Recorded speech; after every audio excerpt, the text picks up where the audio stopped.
হযরত ওমর রাদিয়াল্লাহু তাআলা আনহুর পুত্রদের মধ্যে আব্দুল্লাহ ইবনে ওমর ছিলেন সাহাবীদের কাছে সবচেয়ে বেশি সমাদৃত। তিনি নিজেও রাসূলুল্লাহ সাল্লাল্লাহু আলাইহি ওয়াসাল্লামের একজন সাহাবী ছিলেন, যদিও রাসূলুল্লাহর জীবদ্দশায় তিনি বয়সে ছিলেন অনেক তরুণ।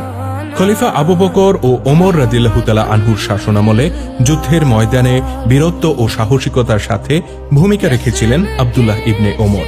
তিনি ছিলেন নানা গুণে গুণান্বিত একজন মানুষ।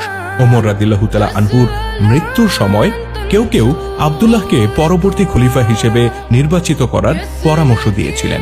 এ থেকেই অনুমান করা যায় সাহাবীদের মধ্যে তিনি কতটা সমাদৃত ছিলেন।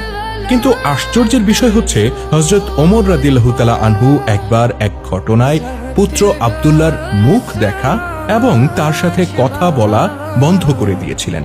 প্রশ্ন হচ্ছে, পুত্রদের মধ্যে সবচেয়ে প্রিয় যে, তার প্রতি ওমর রাদিয়াল্লাহু তাআলা আনহু কেন এতটা অভিমান করেছিলেন? কি অপরাধ করেছিলেন আব্দুল্লাহ ইবনে ওমর?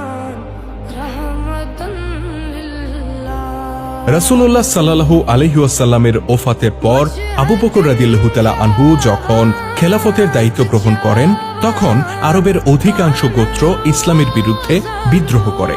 এই সময় বেশ কয়েকজন ভণ্ড নবীর আবির্ভাব ঘটে। এদের মধ্যে একজন ছিল মুসাইলামা। লোকটি নিজের অনুসারীদেরকে নিয়ে এক বিশাল বাহিনী গড়ে তোলে এবং মুসলিমদেরকে চ্যালেঞ্জ করে। ঐতিহাসিক ইয়ামামার প্রান্তরে দুই বাহিনী মুখোমুখি হয়। এই যুদ্ধে মুসলিম বাহিনীতে যারা যোগ দিয়েছিলেন তাদের অধিকাংশই ছিলেন রাসূলুল্লাহর ঘনিষ্ঠ সাহাবী।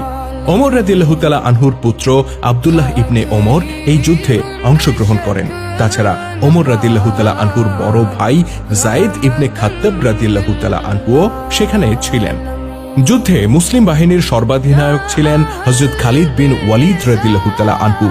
তার অধীনে ডান বাহুর কমান্ডার ছিলেন ওমর রাদিয়াল্লাহু তাআলা আনহুর বড় ভাই যায়েদ রাদিয়াল্লাহু তাআলা আনহু এবং বাম বাহুর কমান্ডার ছিলেন আরেক প্রখ্যাত সাহাবী আবু হুযায়ফা রাদিয়াল্লাহু তাআলা আনহু।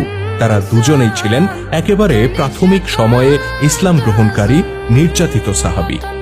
ওমর রাদিয়াল্লাহু তাআলা আনহুর বড় ভাই যায়েদ ইবনে খাত্তাব এই যুদ্ধে অসাধারণ বীরত্বের পরিচয় দেন।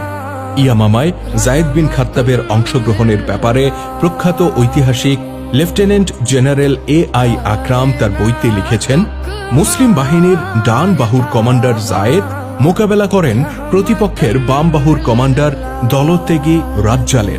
তাকে জাহান্নামের আগুন থেকে রক্ষার জন্য যায়েদ আহ্বান জানান, ওহে রাজ্জাল, তুমি সত্য বিশ্বাস ত্যাগ করেছ, প্রত্যাবর্তন করো, আর তা হবে অধিক মহৎ ও সৎ।